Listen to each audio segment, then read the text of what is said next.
Welcome students to yet another experiment in electricity.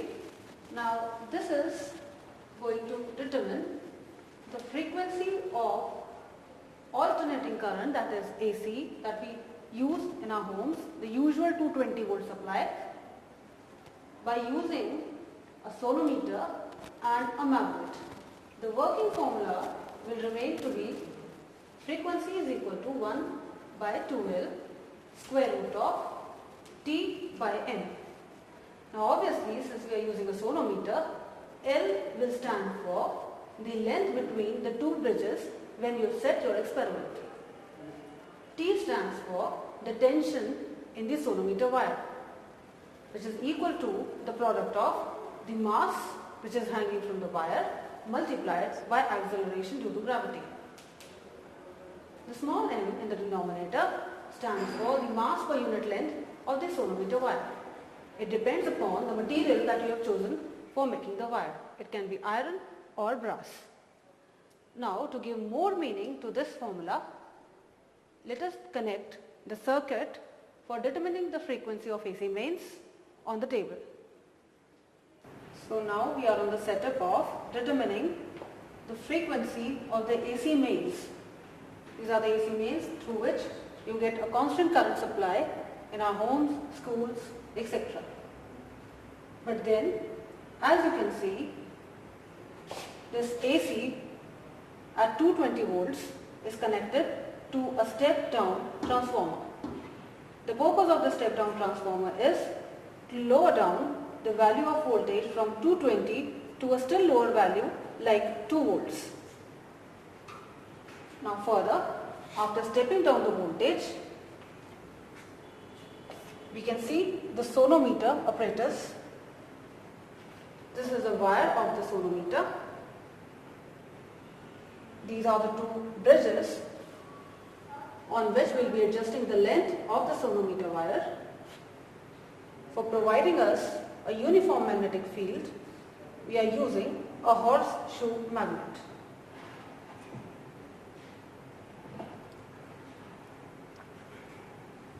Now, at the other end of this wire, you can see there is a pulley which shifts the wire of the sonometer to some weight which will be used in the experiment.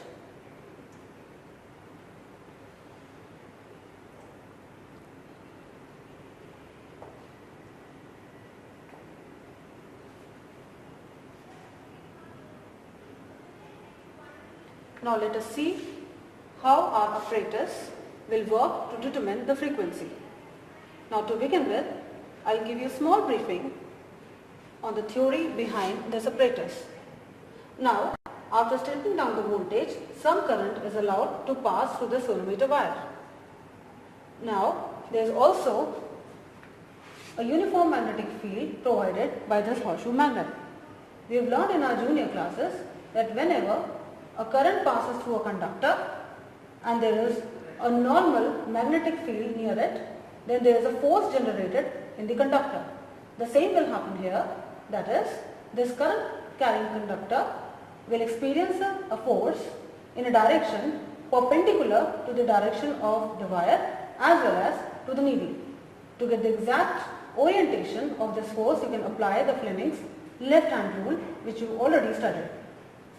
It means this wire will be going up and down for every change of voltage. For the positive direction of the voltage, it may go up, and for the next half, that is the negative part of the AC voltage, it may move down. It means for one cycle of up and down, this wire goes up and down once. Greater the frequency of the AC main that you supply, more will be the vibration of this wire.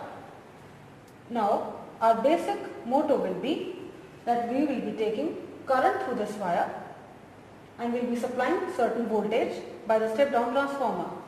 By adjusting the length of these two bridges, which you can see right now on the sonometer table, we will be adjusting the length of the wire going through the magnetic field. At an appropriate length, you will be finding that there are vibrations created in the string. It is because of the resonance between the natural frequency of vibration of the sonometer wire with the frequency of the AC mains that you are providing from the transformer. When the vibrations are loud enough, that is, when the amplitude is maximum, you find out the value of the length of the wedge on the right side, similarly the wedge on the left side. If you subtract these two positions, you will be obtaining the length in between the wedges. Now this you get for a particular value of weight that you have suspended through the sonometer wire. This constitutes your first reading. To change the reading further on, you can add on more weights to the hanger supplied with it.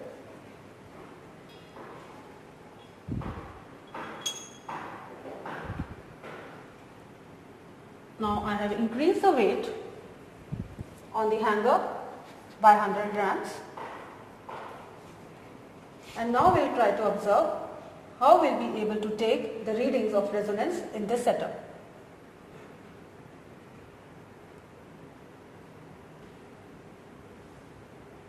We are trying to move the wedge. We can easily observe that the wire is slowly vibrating, and here you see the wire is vibrating in the resonant position with the maximum amplitude. Students, can you observe this? Yes, ma'am. Up and down motion of the wire?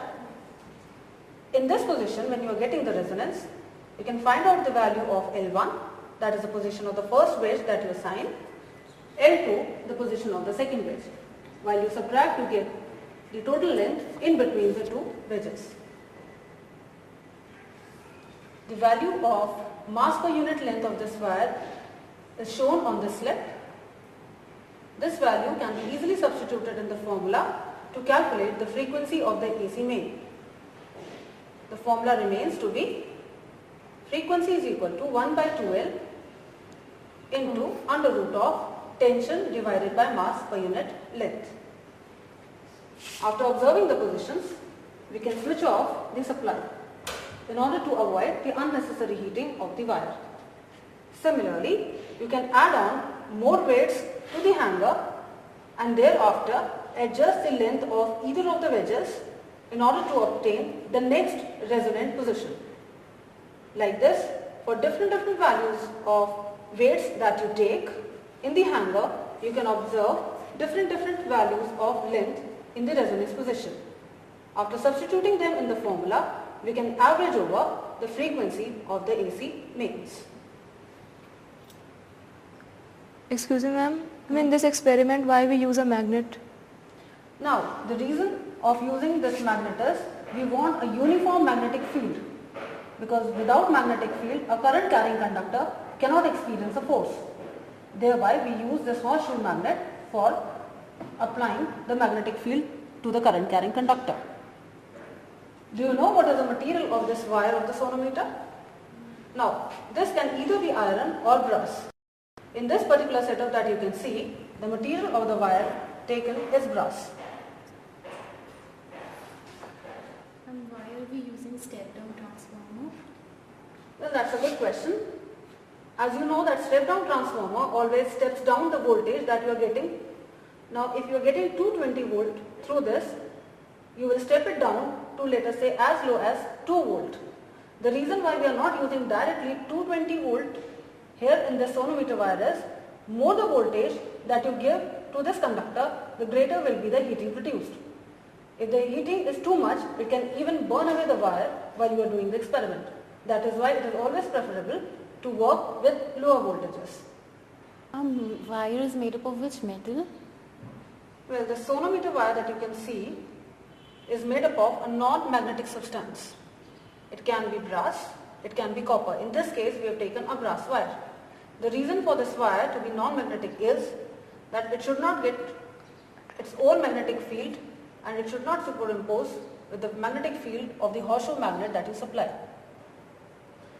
Also, while doing the experiment, you should bear one precaution in mind, that while you move the wedges to take the readings of the resonant length, you should move them by small intervals each, so that you may not skip off the fundamental node of the resonance of this wire.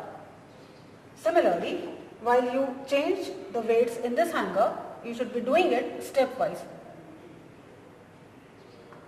At once, a large weight should not be attached with this wire. The reason being, we do not want the wire to show a very large extension by putting in a large weight. Also, that the horseshoe magnet should preferably be set in between the position of the two bridges. So this is how you will be determining the value of frequency of the AC mains.